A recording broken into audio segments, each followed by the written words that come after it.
What's up, everybody, and welcome back to the Hill Homestead. Today we have some clean outs that we need to do. It's a hot one, so we're monitoring the animals and taking care of them with some water and good bedding. So first up, we've got to clean out this trailer. This past weekend we went to a show where we took Liberty and Major for cows, and then it was Mabel's first time in the ring. So Taryn showed Mabel. It was her first time showing a pig, Mabel's first time. They did amazing. Taryn won 4th overall senior hog showman, so that was really cool for their first time ever. We were really nervous about how Mabel was going to act because she has a lot of free will here at the house, so we were a little nervous with how she was going to handle the show. But she did amazing. Taryn did amazing. After they got done, Mabel just hung out around the trailer and acted kind of like our puppy dog. Major and Libby kind of had a rough go at it. She kind of acted a fool for Taryn, but Taryn was able to keep her composure and won reserve senior beef showman, so that was really cool. And Major was a complete doll like he always is, so it was a great weekend. But now we've got to clean up, so we're going to clean out the chicken coop too. We're going to get rid of those shavings, and then these shavings actually didn't get used because Mabel she kind of hung out more in the back with the cows and just rode back here for the ride, so they're not messy at all. So we're just going to reuse them instead of just throwing out perfectly good shavings. So up first, we're going to clean out the chicken coop and then start on the trailer. Okay, so when Austin built this chicken coop, he kept a lot of good practical things in mind. Yes, Austin built all of this by hand. Actually, it was our first thing that he built on the homestead, and the first actually thing that we put up here ourselves. So Austin built this chicken coop from a very practical standpoint. So to clean this chicken coop out, we don't have to go into the run. Right now I have our chickens out free ranging, because when you free range your chickens, it does cut down on your feed cost, because they scratch, they eat bugs, they eat grass, leaves, just about anything they can get their beaks on, they will eat. So right now I have them out. Also, it's nicer to keep them out whenever you clean your coop out, so they're not trying to rush out at you. So right now all of our chickens are free ranging except for one nasty broody mama in here, and you'll probably hear her when I open this up.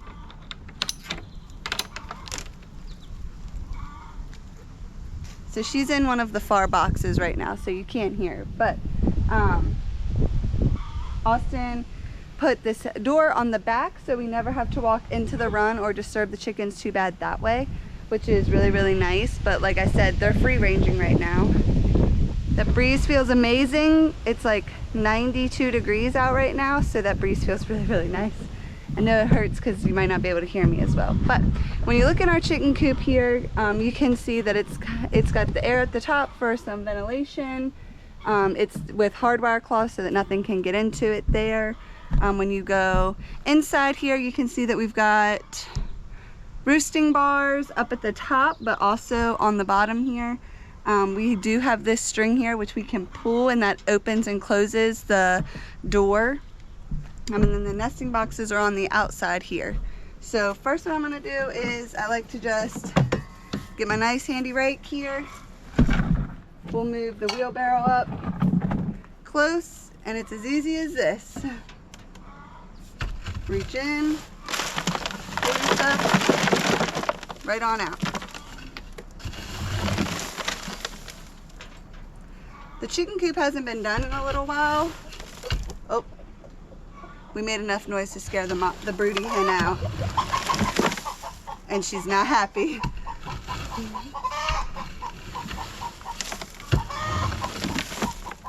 So we do use wood chips to keep it clean.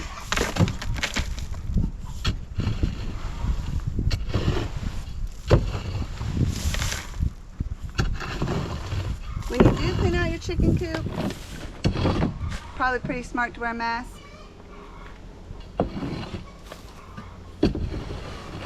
I just don't have one on.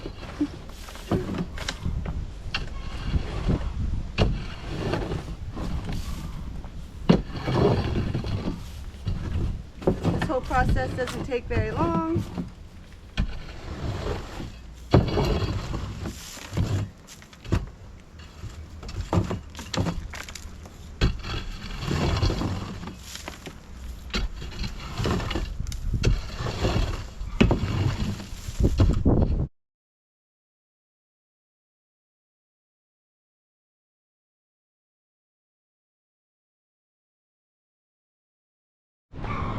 Alright, so we're back over here at the trailer. Now we're going to get some of these shavings scooped up and then put in the wheelbarrow and clean this trailer up.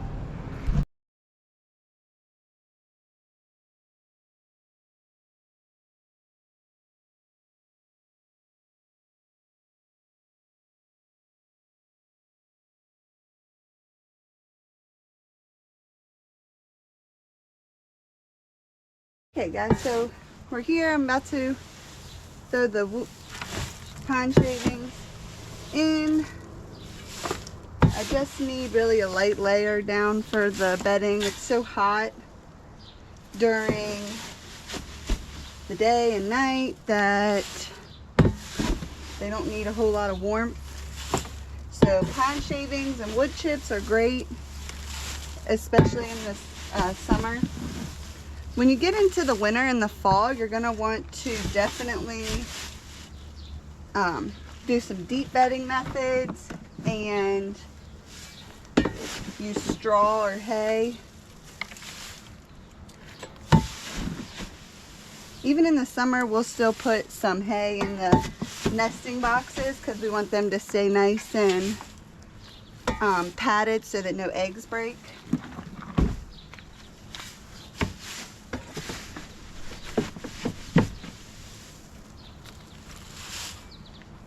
So I don't need a whole lot, just enough to kind of cover the flooring.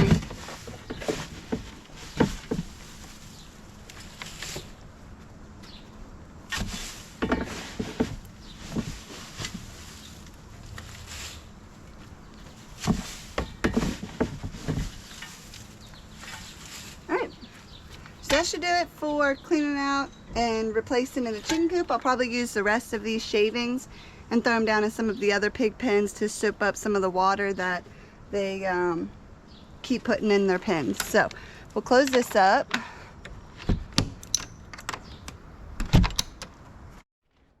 I did want to show you another great thing that Austin did for our chicken coop. So he made these boxes on the outside of the coop here so that I wouldn't have to walk into the coop or into the run ever to get my eggs. So as you can see, I'm on the outside of my coop. There's the run area. So he just has a nice little latch here and I can just lift up, and this takes me right into nesting boxes.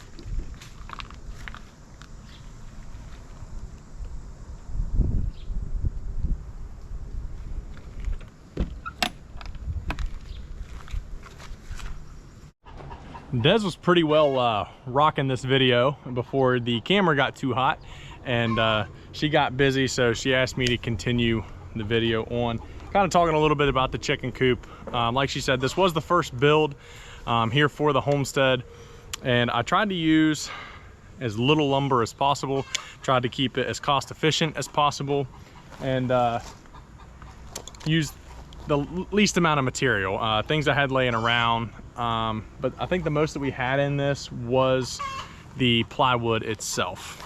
I also tried to make it, you know, to where I didn't have to cut very much. So, you know, it's 7 feet long. So basically a sheet of plywood. I may have trimmed a little bit off of it. I cannot remember the exact measurements of a sheet of plywood at the moment. And then about 32 inches kind of goes up underneath of the fold of the roof here. And then I literally made a little bit of a cut to a piece of plywood and laid it on each side of the top. Cut the hole out of the back, and the same for the front as well as the ventilation holes. Kept it super simple. Put a good paint on here, a weather resistant paint, primer, and then just use like this, I think it's called like flashing. I mean, you guys can correct me if not. Something you would put around chimneys and things like that. It's really sealed the water, kept it in with these, you know, nails that have the little rubber seals around them, and just kind of layered it out. Put a, you know, topper on top to you know, cover the crease, and then that way water flows down The only thing I do wish is I had some sort of gutter to create some sort of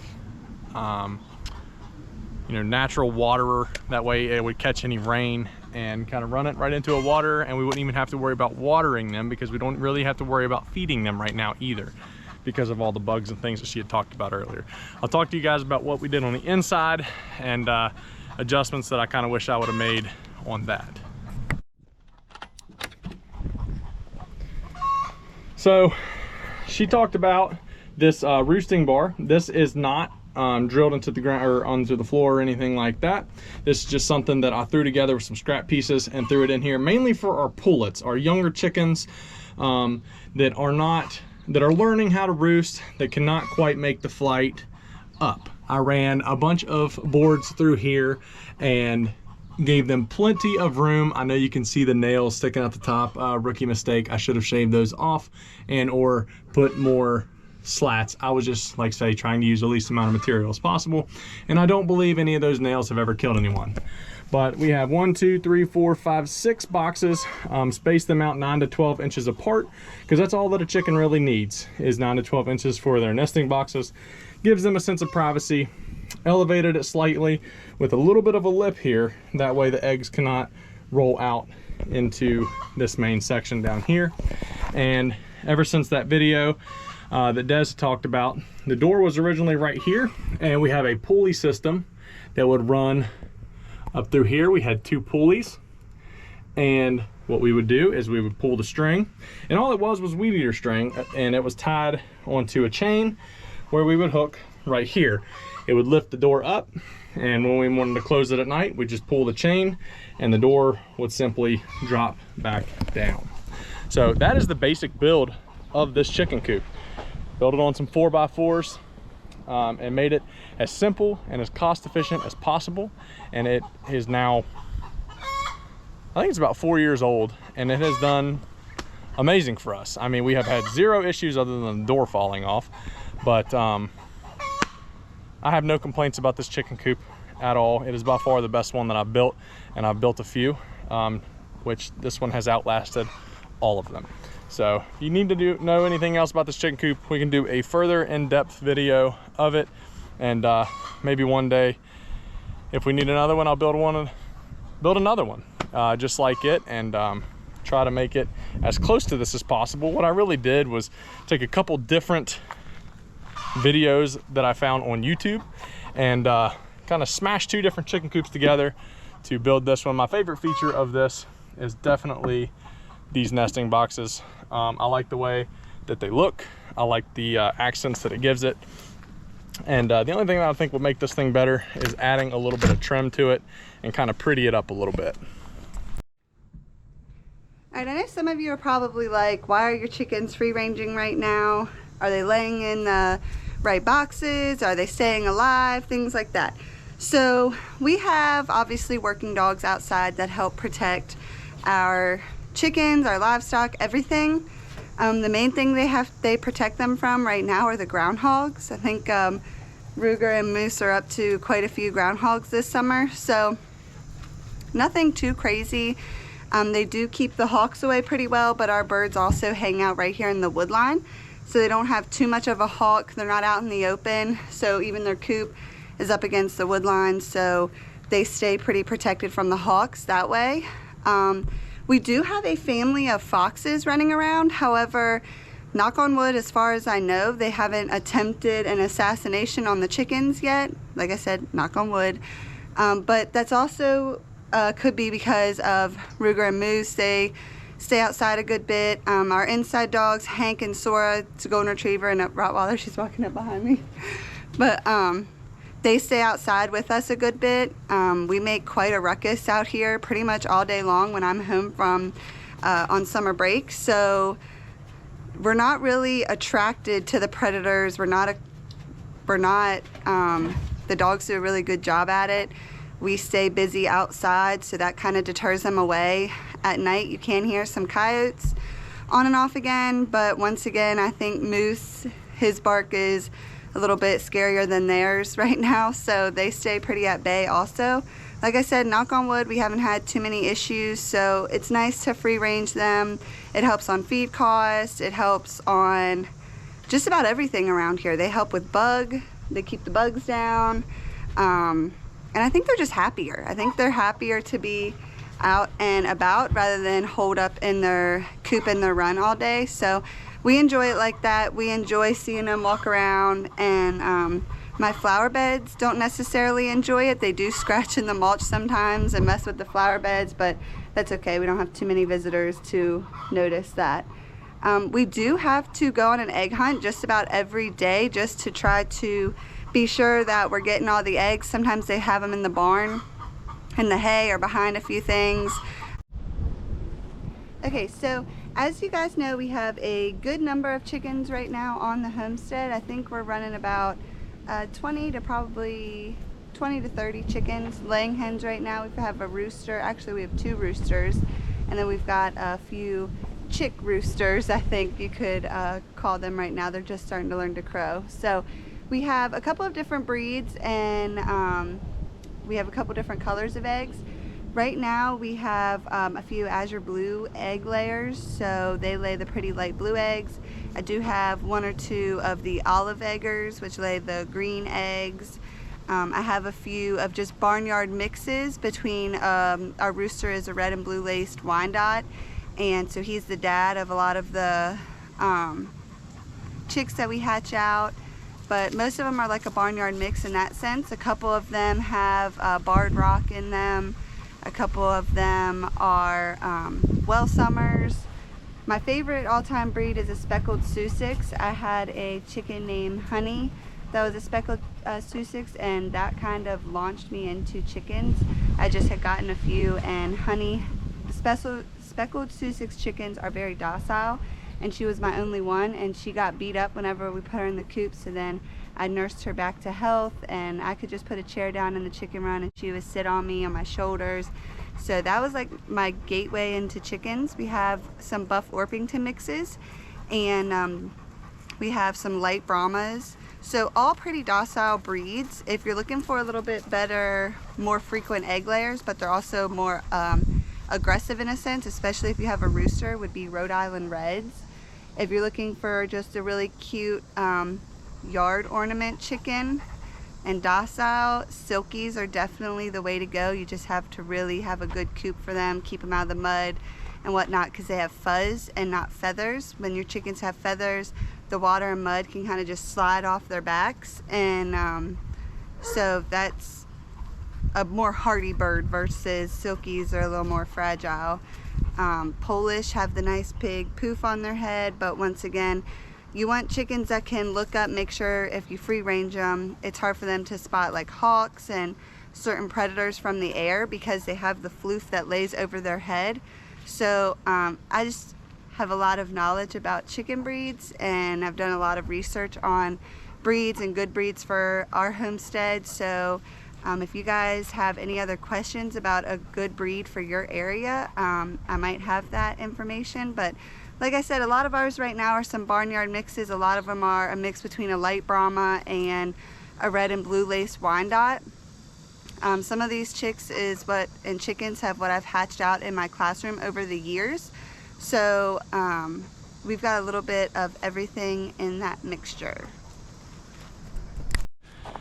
As you guys could tell, Des kind of had a takeover today, and she did an awesome job really explaining our chicken operation. We do get about a dozen eggs a day from these chickens that we have free range, and they are all very good quality eggs. So hopefully you guys gain some knowledge. If you guys don't have a guard dog and you do want a free range, I do highly suggest that, especially if you live around a wooded area. But hopefully you guys learned something from our chicken coop. And like I said it in the part of the video earlier, that if you guys would like to know anything about anything else about this chicken coop, just go ahead and drop us a comment, ask any types of questions that you want. We could do a whole nother video on the coop, or I could just answer you in a quick reply. But I think that is going to do it for today's video. Chickens are the best thing to start with on a farm. I do believe they are the gateway drug to farming. So thank you guys for watching. Thank you guys for hanging out with us, and we'll see you next time.